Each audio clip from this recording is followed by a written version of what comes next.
So standing in a room full of variously handicapped bald eagles is a very moving experience. I would think so. When you Particularly when they probably become handicapped because of people. Mostly, yeah, right. Mostly because of people. People either leg hold traps or right. shootings and to think that the symbol of our country was in danger of extinction not very long ago is a very ominous and ironic kind of indication of how we have felt about all animal ominous, species. ironic, but at the same time indicative of Yes, the way we're headed. Indeed, indeed, yeah. It's a great watch. Thank you. A friend of mine had that made for me. He's WGMC. You see, world's greatest master of ceremony. Isn't that great? Great, great watch. Ready? You just have to make sure you don't encroach a little bit. It's Right. kind of wide, sir. There we go. We're clear. With Bob Barker in the area he calls home, Television City, I guess you call home partially too, don't you? I do indeed. Yeah. Television City is a very important part of my life. I'm sure, and has been for a number of years. It has. I'm just winding up my 14th year here on The Price is Right. That's remarkable, by any measure, for a television program. It certainly is. As of now, we are the second longest running game show in history on one network continuously. We've been renewed for our 15th year, which will make us the longest running game show on one network. And the really remarkable thing about that is the longevity itself, of course, but the fact that the show is still number one, many weeks, number two or number three. And not to be in decline at this stage is truly incredible. In the face of a relatively fickle game show audience, I mean, after all, when a game show is essentially similar, sometimes they wear out their welcomes. You haven't even begun to do that in 14 years. Hopefully not. No, I think that can be attributed to several things. One, the fact that our show is based on such a strong premise, prices. Everyone can identify with prices. And ours is a show that the audience becomes involved with. Upon turning it on their television set, a person will become involved. Play against the contestants. They will be participating, and that's an ingredient that every game show would like to have. Then ours is such a flexible show that I have an opportunity to really establish the personality of the contestant and have fun with just this person as a person rather than as a contestant, and then play the game a little more quickly than I might otherwise have played it. Very few shows have that, have such a framework. Most hosts can simply say, who are you, where are you from, what number do you want? On our show, I get into long conversations, which are really the most amusing part of the show to me, with some of these people. And then, of course, the show is different every day, which I think is good. And we play 6 different games every day, so there's a tremendous variety. If you don't enjoy what we're doing on The Price is Right, wait 3 or 4 minutes and we're doing something else completely different. And you get some surprise, Okay, go ahead, sir. and you get some surprise answers now and again, don't you? Oh, I do indeed. Remember some specifically? I certainly, I can remember. How long do we have? Every day I have a surprise or a long list of surprises. One of my favorite remarks was a young man about 31, 32 years old was in the audience, and he said, I've been watching you ever since I was a little boy. And I said, well, that's altogether possible. I said, I've been on television for 30 years now. He said, you still look good. You must have the makeup man from Mission Impossible. He did not win a prize. No, he did not. You do have a producer who does talk to these folks, talks to every member, every eligible member of the audience before the show. Yes. This is kind of to help them and also to help you, right? Well, actually what the producer is doing, Phil Wayne by name, he goes out and he talks with every person in line waiting to come into the studio. And what he is trying to determine is who's in a good mood that day, who would be fun for Barker to have on the show that day. And then he comes in and sits down with his assistants, and they make their final decisions. But the people in the line do not know who has been chosen. A person does not know that he or she will be on the show until the name is called. So we get that spontaneous reaction. And he does a very good job. And on our show, I might point out, we have a more complete cross-section than any show on television. I have contestants in their 80s. I know of no other show that does that. I have all colors, all creeds, and visitors from many different countries who are in the United States on vacation have seen The Price is Right and come to The Price is Right. We have people from all over the country, of course, all ages. It's one of the things that makes our show unique. After all those years of experience, can you pretty much tell in the first couple of answers what kind of a contestant you're going to have, or do they surprise even you sometimes? Oh, they surprise me, of course. But all the years I did Truth or Consequences, I selected my own contestants. And you have to have a certain talent for choosing contestants. And then beyond that, there is no substitute for experience. The contestants, I always said that I selected better contestants today than I did yesterday, and I will select better contestants tomorrow than I did today. And I believe that. But as you do this over a period of years, you can look out over an audience. I know when I did Truth or Consequences, I would come out and I would start talking with the audience. And I would do some little jokes, maybe some anecdotes and so on. But what I was really doing was seeing how this audience was reacting to me. And not just as an audience, but as individuals. And then I would finally say, all right, how many of you want to play Truth or Consequences? Well, their hands would go up. And then I would say, all right, this gentleman here, would you stand up, please? And I would talk with him for just a few seconds. And you can learn a great deal in a very short time. And you can see how the audience reacts to this person. Having done a game show myself in the past, I know that there's also no substitute for concentration, for really remaining on your toes. You do it so well that it looks like you're just in casual conversation. But it's something, even though it's a similar kind of performance every day, it's something, perhaps that's the reason, it requires even greater concentration. I think that you have put your finger on a very important point.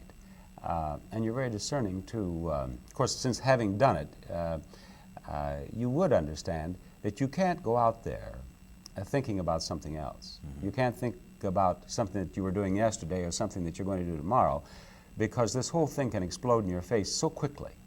And not only that, when you're working with a live audience, you must maintain your relationship with that audience every moment that you're out there. Once I'm introduced, I never stop working with the audience. When we go into commercials, I go right ahead working with the audience. If a camera goes out and we're stopped down for a few minutes, I stay right with the audience, because I know other shows do this, but I don't believe in it. That is to let the audience go, then come back and say, all right, now we're ready to go again. Then let the audience go. I don't do that. I want this whole thing, I want to reach out, gather it in, and now the extravaganza has started, and it is an extravaganza, and we roll. And I do it just if it were a live show from the moment I go out there. There's something else you do too. The audience never meets Bob Barker until that moment on the show, on the air. That's right. The moment of revelation is something you can capture too, that all of a sudden there he is, the guy we've come to see. That's on this show, I am not seen until I make my entrance. On Truth or Consequences, I did my own warm-up. I think that on Truth or Consequences, it was better for me to do that, because I knew what I wanted to do with the contestants in these different consequences. On this show, I think it's much better to do it the way we do it. And Phil Wayne does an excellent job of selecting contestants. When he first came on the show, he and I sat down and we talked about the contestants and what I like. And the one thing I told him was that on most shows, they will select physically attractive men and women of 20 to 35 or 40. And I said, I don't want just this. I said, I want little old ladies, and I want older men. And they don't have to be physically attractive. I want people who are fun. And so as a result, we've had all sorts of people on the show. A real cross-section, as I said. The audience warm-up is so important, and of course you can't even mention those words without thinking of Johnny Olson. He was probably one of the greatest of all time. Not only with Price, he did a number of shows. Oh, no, I don't mean that. I mean Johnny was a legendary television personality. He was one of the all-time great announcers and one of the all-time great warm-up men. So, as a result, Rod has some pretty big shoes to fill. Rod has some big shoes to fill, and Rod is doing a very good job. That's very important, isn't it? Oh, yes, on our show particularly, because there is so much copy. And an announcer can't just read it all in the same voice. He must have a good range, and he must have life and fun in his voice, because if you don't, the audience, it affects the audience at home. And Rod, on occasion, has a quality very similar to Johnny's in his voice. And Rod has a great face, and when we take a shot of him, he just lights up, and he does very good warm-up, and I think that we chose very wisely. At the end of each show, we hear your suggestion to have pets spayed and neutered. That's right. And it not only is a casual comment, it reflects a whole state of mind on your part. It certainly does. I'm very concerned about animal rights, and as you and I understand your wife is also involved in the animal rights movement, I know that she also knows that one of the great tragedies is overpopulation. There are just too many cats and dogs born in the United States for the homes available. And absolutely the only answer is spaying and neutering. And fortunately, through education, more people are coming around to having their pets spayed or neutered. It doesn't hurt the animal, doesn't change the animal's personality. The animal and the owner are probably happier. And so, as I often say, help control the pet population, have your pet spayed or neutered. I've heard some other stories, too, about your involvement, and I don't know if they're true or not, having to do with fur coats as prizes on Oh, yes. Price is Right. Yes, I went to Goodson Todman. I went to Mark Goodson and suggested that it was an embarrassment to me to give away a fur coat when I was out speaking against killing animals for furs. Mark Goodson said he certainly understood that, and he stopped using furs as prizes on The Price is Right. But I would like to point out something else that certainly impressed me about Mark Goodson, and that was that when he started his nighttime syndicated Price is Right, with which I had nothing to do, he had another host, and it was another show altogether, but simply because it was The Price is Right, and he, out of a courtesy to me, he did not allow furs on the nighttime Price is Right as well. That's decent, isn't it? Oh, I was very grateful to him, and shall always be. It is, I think, a growing concern on the part of many Americans, the concern yes. for animals. And yet, every now and then we meet people who say, well, come on now, what's the big deal? And I'm sure you hear that a lot. You do, but have you noticed, Bill, that you hear it less and less?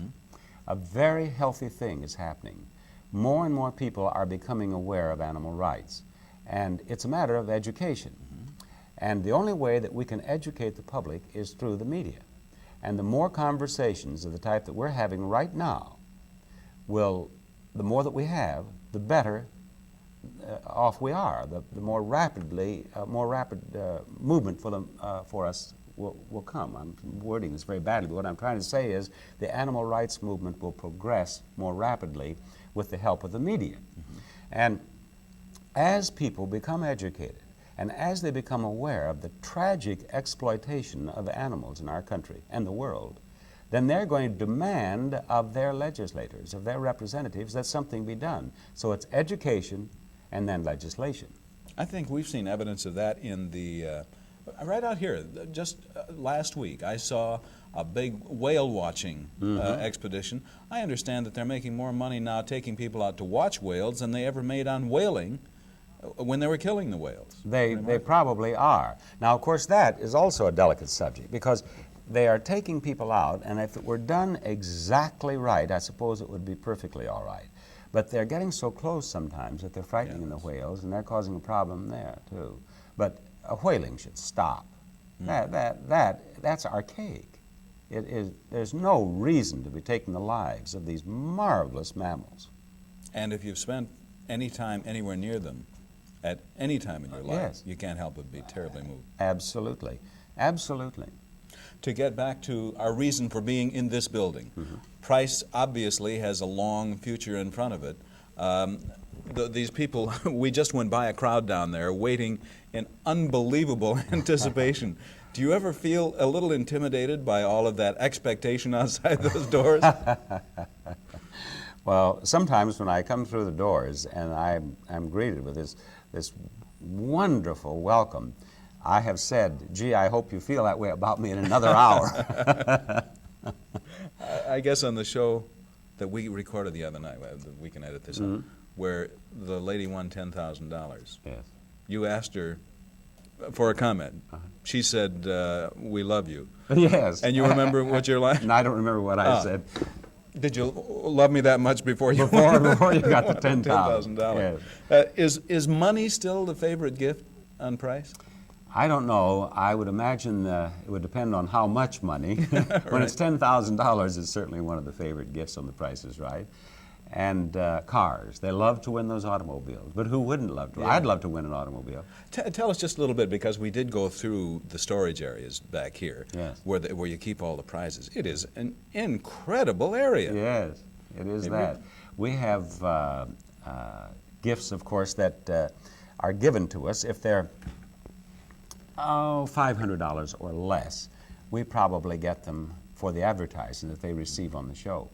If they're more than that, why, then we have to buy them, automobiles and boats and airplanes and things like that. And then we go beyond that. We have shoppers who go out looking for unique gifts, because we like to think that there are people who watch every day, and we don't want them to become bored with what we're giving away. So it's a vitally important part of our show. You do 2 shows a day. 2 a day, Monday, Which Tuesday, Wednesday. is a full day's work. I don't go to the disco after one of these days. I certainly do not, no. And then you go on the road, though, on your days off, very frequently with the Fun and Game Show. Bob Barker Fun and Game Show, that's right. I go out, and that's a show that I own myself, and it is games and stunts, and it's pure audience participation. I work with a cordless mic, and I'll go into a civic auditorium where there are 15,000 people, and I go all over the place playing games that they play from their seats, or take them up on stage and they participate there. It's fun. Since you've done it so long, is there ever a time when you're bored by this kind of a show? No, I have never been bored with this sort of thing, and I can attribute that, I think, in part to the fact that I have been blessed with the 2 shows that I did. Both Truth or Consequences and The Price is Right are different each day, and they're flexible, as I said, and they gave, Truth or Consequences gave, and Price is Right gives me the opportunity to create entertainment with unrehearsed contestants. And that's like mining gold.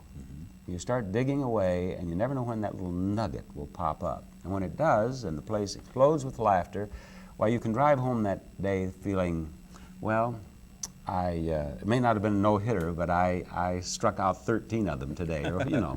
It always occurred to me that the only boredom that results is what your own lagging sense of curiosity allows to develop. That's true. I think that's very true. People have often said, you must love people to do what you do for a living.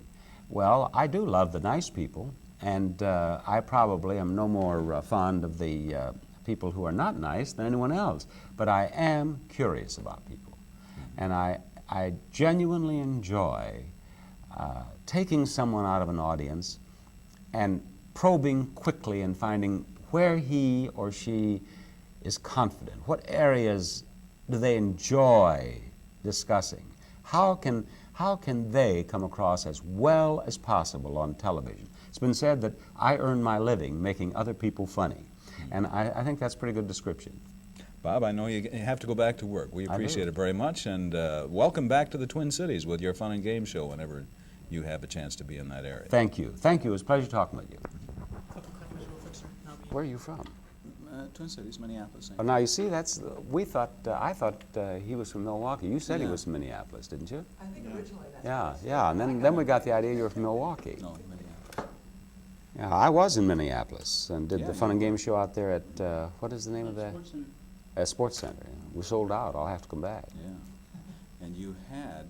I did Truth or Consequences in Minneapolis about 1957. You had your Fun and Game 58. Show scheduled at the State Fair, and I think Monty Hall subbed for you. He subbed for me, yes. My wife was Was ill at that time. yes, she was critically ill.